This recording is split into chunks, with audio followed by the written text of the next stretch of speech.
I didn't record myself balancing this equation, but I'm going to record this portion here. My bad.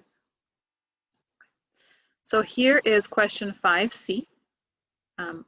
We're going to answer this question in its entirety together, and then I'm going to give you the rest of the class to work on some of the other prompts. My recommendation would be at the end of class to finish number 5 because we've already started it, and then work on the other ones tomorrow.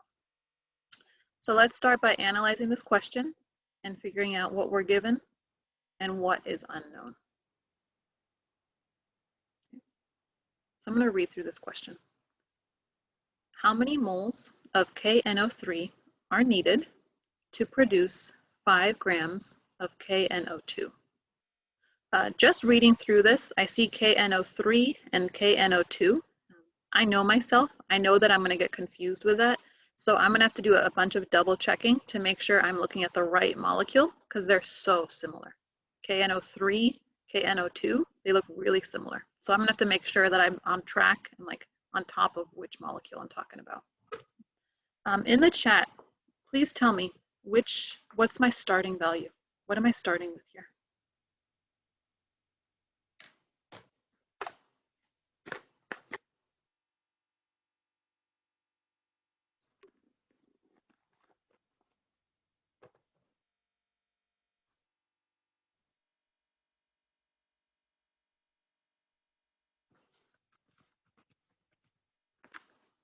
Got a couple of responses.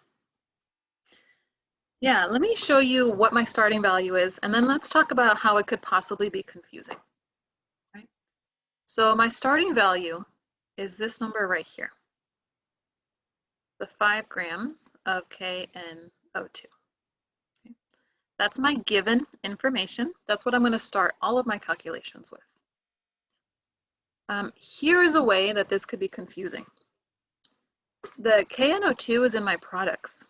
It's something that comes out of my reaction. It's at the end of this chemical equation. Even in the phrasing, it says are needed to produce 5 grams. Like this is what's going to come out at the end. So that phrasing can be confusing, right? Because this is one of my products.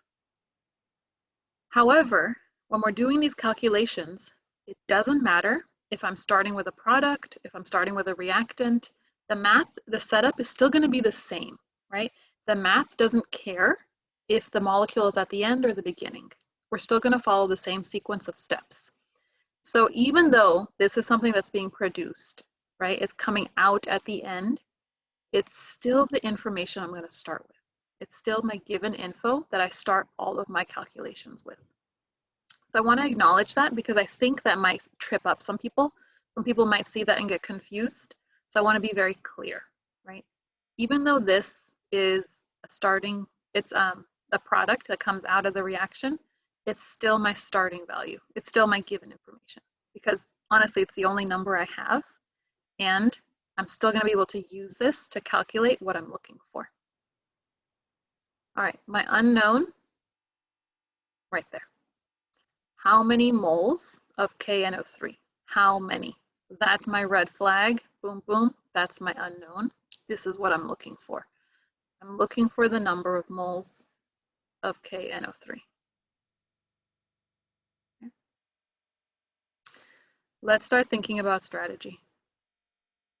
I'm calling that equation here, but you can also think of it as strategy. It's the same thing. What is my strategy? How am I going to get from here to here? So the first thing I'm going to do is I'm going to look for the formulas and see if I'm dealing with different things, right? Because if I'm dealing with the same molecule, then this is going to be one step. It's going to be easy. But if I'm dealing with different molecules, then I have to work with that mole map. KNO2, so this is my first thing.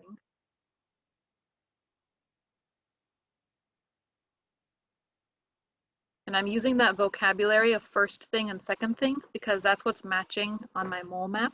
I know it's not ideal. It's not the best way to phrase it, but it matches what I see on the mole map, which is why I'm using those words. So this is the first thing, is KNO2. And then looking here, what I want to end with, it's not the same. KNO3, it's not the same thing. So this is a second thing. right? I'm dealing with two different molecules here. What that means is that I need to use the mole map to help me to bridge the gap, to help me to strategize my equation here. If it was the same thing, I wouldn't need the map, but because it isn't, it's two different things I'm looking at, I gotta. So I'm gonna clear this, and then I'm gonna quickly remind you where to find the mole map. Student resources, you're looking at Unit 6, Stoichiometry. Scroll down to Student Resources, right there at the bottom, Mole Map Document, click. Okay. Top half of the page is the map, right, where we can actually plan out starting, ending, how to get there. Bottom half of the page is just setting up conversion factors, so it's going to help you to set up those conversion factors. Right now I care about the top half of the page. So my starting value, that was the 5 grams of KNO2. So that's what I already know about, is my 5 grams KNO2. Whatever I'm trying to find out about, that was the moles KNO3. So in this first half, let me match this to the right box. So I've got grams. So I'm looking for the box, atoms, moles, grams. I'm looking for the box that has grams in it. Okay, so this is my starting position. This is where I start. Where I'm ending, two different molecules, right? I'm ending in my second molecule, second thing. I'm looking for the box that has moles. That's going to be my ending point. So grams, atoms, there we go, moles. That's my end. Just like on a map, like, I mean, now Google Maps does it for you, but still, you can't use Google Maps if you don't know where you are, if you don't know where you're going, right? Like it has to, Google Maps needs to know your current location and it needs to know your final destination to tell you how to get there. Same thing here. We need to know where am I starting and where am I going. Then I can map it out. Okay. So it looks like it'll be 2 steps. 2 arrows means 2 steps. So my first step will be taking the grams and turning it into moles. So grams KNO2, turn that into moles KNO2. And then my second step will be taking the moles KNO2 and turning it into moles KNO3. So that's my strategy. Grams to moles, boom, boom, using the molar mass, and then moles to moles using the mole ratio. Now I think I'm ready to go back to the problem and work through the steps. I'm running out of time. I'm going to try to get this done between 5 and 10 minutes. Right? I would like to work 9 minutes, 9 minutes or less, because I want to give you at least some time to work on it in class. If I give you less than 10 minutes in class, it's a waste of time. Okay, so let's go back here. Zoom in again. One more. And then annotate. Boom. Okay. Erase. Don't need that no more. Okay.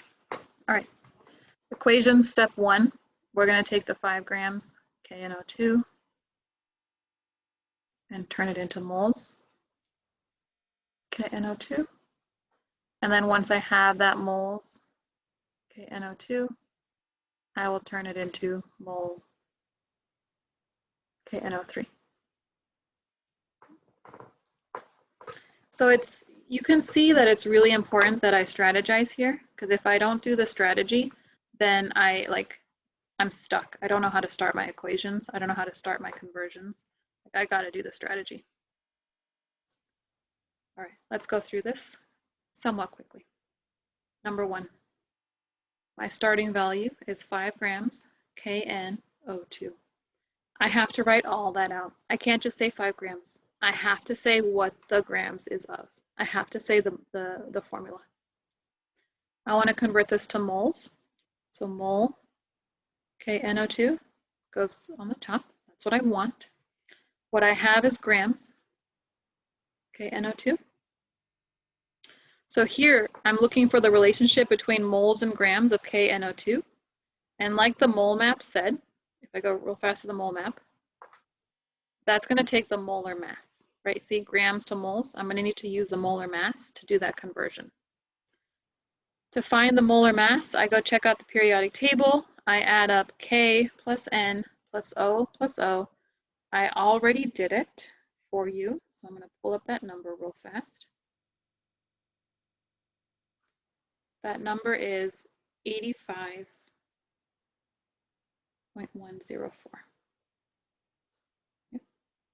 So again, this is the molar mass. It's how much one mole weighs.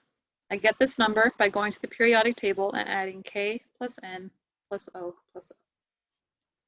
Do my math, grab my calculator. 5 times 1 divided by 85.104. My answer is 0.05875. I'm going to round that 0.059, and my units are mole KNO2.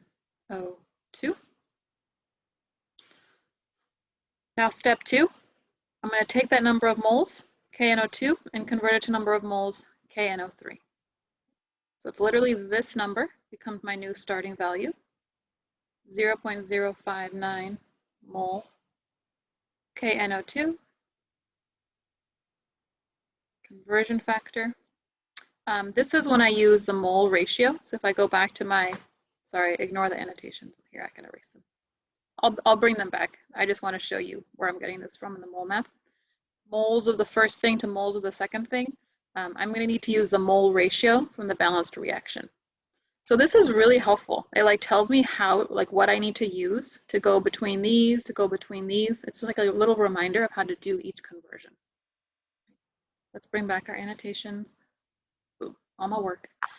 So starting with moles of KNO2, I want to end with moles KNO3.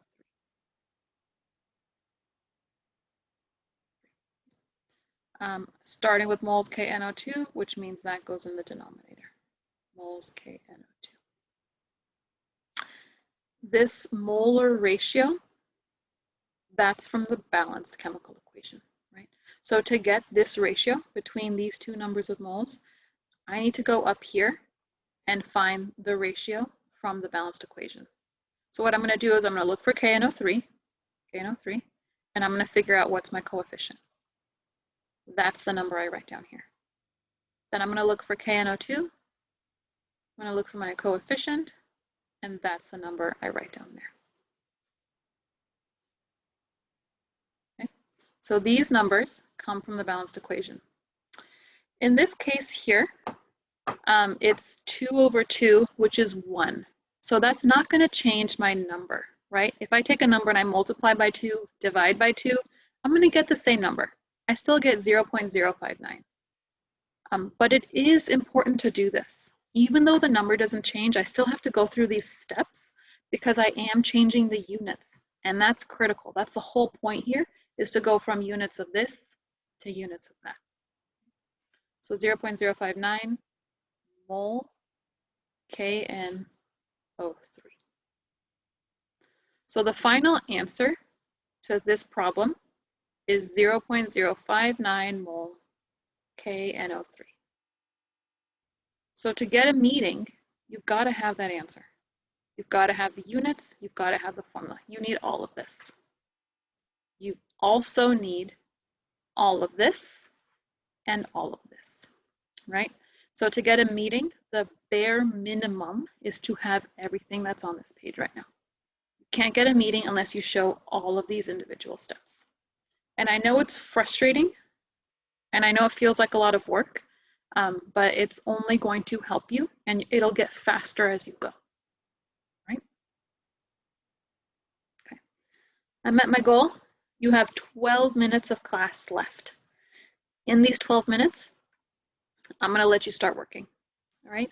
Please start working. I highly recommend continuing to work on question 5 because we're already in it and you've already got the balanced equation. Okay? Start working on A, B, and D. Try to get this done. You may or may not be able to finish, right? It's kind of a lot of work, but you can definitely get like B done. I've already done A for you. You can definitely get one of those 2 other prompts done in this time. If you have questions, if you want to check that you're on the right track, if you want me to like review how to find this number, send me a chat so that I can support you. I'm going to stop recording